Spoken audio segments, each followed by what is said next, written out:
एक समय की बात है जब गौतम बुद्ध ने बोधिसत्व के रूप में पृथ्वी पर जन्म लिया था। उनके पिता ने उन्हें एक राजकुमार के रूप में पाला था और उनके पास हर सुख सुविधा थी। हालांकि एक दिन जब उन्होंने बाहर निकलकर अपने राजमहल से दुखद दृश्यों का सामना किया तो उन्होंने समझा कि जीवन अनित्य है और यह सुख की प्राप्ति से भरा नहीं है। उन्होंने अपनी रानी और पुत्र को छोड़ दिया और एक बहुत ही उदार और निर्धन जीवन शुरू किया। वे तपस्या और ध्यान के माध्यम से अपनी आत्मा की खोज में लग गए। अनेक वर्षों तक वे मन, शरीर और सांस के मध्य संबंध का अध्ययन करते रहे। वे यह जानने के लिए चाहते थे कि मन और सांस के बीच कैसे एक गहरा संबंध होता है और इसे समझने के बाद कैसे अपने जीवन को सुखी और आनंदमय बनाया जा सकता है। गौतम बुद्ध का आध्यात्मिक अभ्यास कठिन था, लेकिन उन्होंने अपनी संयमित और परिश्रमी प्रवृत्ति के माध्यम से अपने लक्ष्य को प्राप्त किया। उन्होंने अथवा जाना कि सांस एक प्रमुख माध्यम है जिसके माध्यम से मन को नियंत्रित किया जा सकता है। उन्होंने समझा कि मन को स्थिर रखने के लिए शांत और साथ ही ध्यानित होने की आवश्यकता होती है। इसलिए गौतम बुद्ध ने अपने व्यायामों में श्वास के माध्यम से मन को शांत करने के लिए ध्यान का उपयोग किया। अपने आध्यात्मिक मार्ग पर अग्रसर होते हुए गौतम बुद्ध को अनेक बाधाएं आईं, लेकिन उन्होंने अपनी संयमित और निष्ठावान चरित्र से उन्हें पार किया। उन्होंने विचार किया कि इन बाधाओं और परिस्थितियों से घबराने की बजाय वे अपने मन को नियंत्रित करने के लिए ध्यान का उपयोग करेंगे। एक दिन गौतम बुद्ध ध्यान में जुटे हुए थे और एक तेजस्वी प्रकाश ने उन्हें घेर लिया। उन्होंने अपनी दृष्टि तेज की और एक वृक्ष के नीचे एक युवा साधु को देखा जो उन्हें देख रहा था। गौतम बुद्ध ने उसे अपने पास आने के लिए बुलाया और पूछा, हे युवक, क्या तुम मुझे बता सकते हो कि मन और सांस के बीच कैसा संबंध होता है? युवा साधु ने गौतम बुद्ध की ओर देखते हुए कहा, महानुभाव, मन और सांस एक अद्वितीय और गहरा संबंध रखते हैं। सांस लेने के द्वारा हम जीवन को जीते हैं और मन की शांति और चित्त को स्थिर रखते हैं। सांस लेने की प्रक्रिया मन के साथ जुड़ी हुई है। गौतम बुद्ध ने युवा साधु की बात सुनी और समझी कि मन को नियंत्रित करने के लिए ध्यान और सांस एक महत्वपूर्ण साधन होते हैं। वे अपने आध्यात्मिक अभ्यास के दौरान अपने मन की गतिविधियों पर नजर रखने लगे और साथ ही सांस लेने की प्रक्रिया में ध्यान केंद्रित करने का प्रयास किया। दिन रात के साथ गौतम बुद्ध ध्यान के माध्यम से अपने मन को संयमित रखने में महारथी बन गए। उन्होंने समझा कि मन एक अनिश्चित और चंचल वस्तु है जिसे नियंत्रित करना महत्वपूर्ण है। उन्होंने ध्यान के माध्यम से मन को स्थिर किया और उसे शांति और समृद्धि की ओर ले जाने का प्रयास किया। एक दिन एक युवा शिष्य गौतम बुद्ध के पास आया और उनसे पूछा, गुरुदेव, मुझे अपने मन को नियंत्रित करने में सफलता नहीं मिल रही है। कृपया मुझे बताएं कि मैं क्या करूं। गौतम बुद्ध ने उसे ध्यान में बैठने को कहा और सांस लेने के माध्यम से मन को स्थिर करने के बारे में समझाया।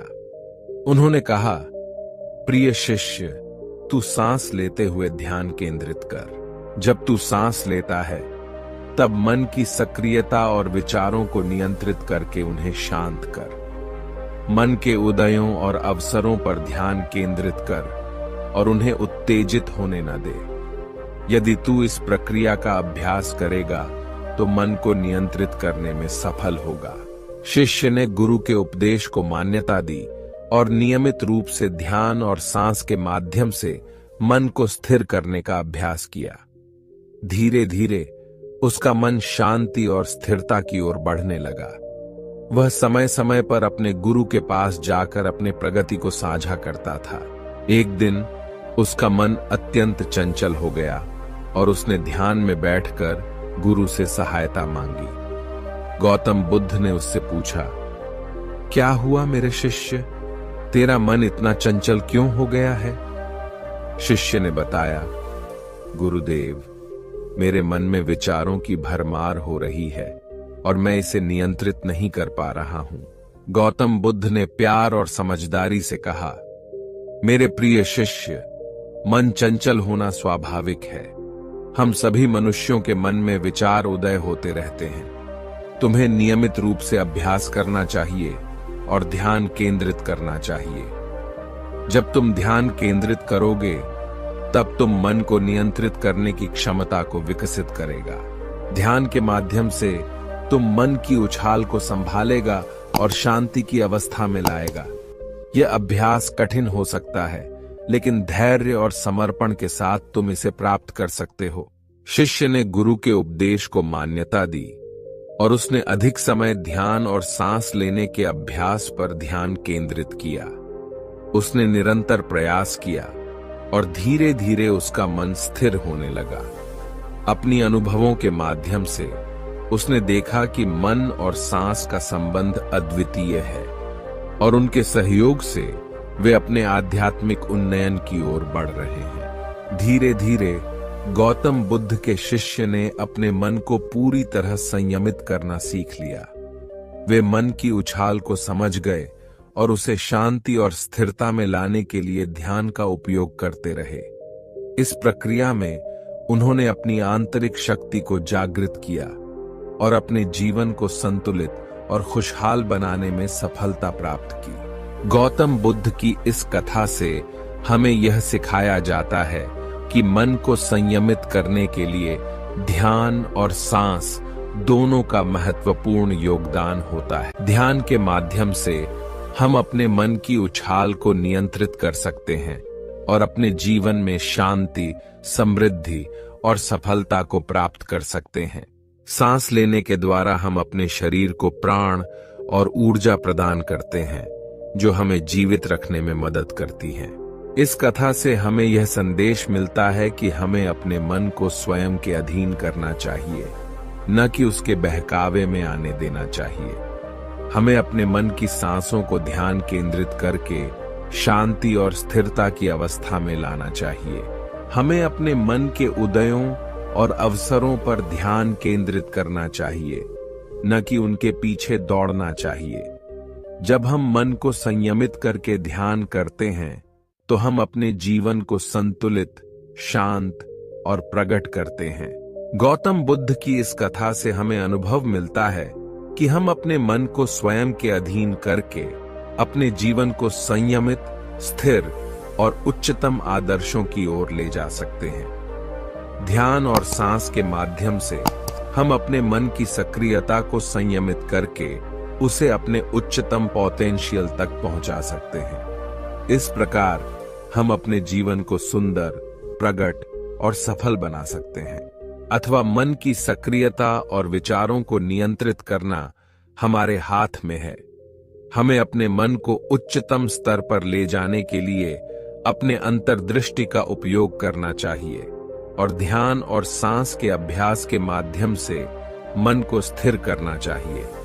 यह हमें जीवन के हर क्षेत्र में सफलता की ओर ले जाएगा और हमें असीम सुख, शांति और आनंद प्रदान करेगा। गौतम बुद्ध की इस कथा का संक्षेप में सारांश यह है कि मन को संयमित करने के लिए ध्यान और सांस का महत्वपूर्ण योगदान होता है। हमें अपने मन की उछाल को नियंत्रित करना चाहिए और ध्यान के माध्यम से उसे शांति और स्थिरता की अवस्था में लाना चाहिए। साथ ही हमें स्वस्थ सांस लेने के माध्यम से अपने शरीर की ऊर्जा को उन्नत करना चाहिए। यह संयम और ध्यान की प्रक्रिया हमें स्वयं के माध्यम से अपने जीवन को संयमित, स्थिर और सफल बनाने की क्षमता प्रदान करेगी। इस प्रकार हम सच्ची खुशियों, शांति और आनंद को प्राप्त कर सकेंगे और अपने जीवन को पूर्णता और प्रगटता की ओर ले जा सकेंगे। आपको वीडियो कैसी लगी हमें कमेंट कर कर बताएं और वीडियो पसंद आई हो तो वीडियो को एक लाइक कर दे और चैनल को सब्सक्राइब कर दे। मिलते हैं अगली गौतम बुद्ध की मोटिवेशन कहानी के साथ। जब तक के लिए bye bye, thanks for watching.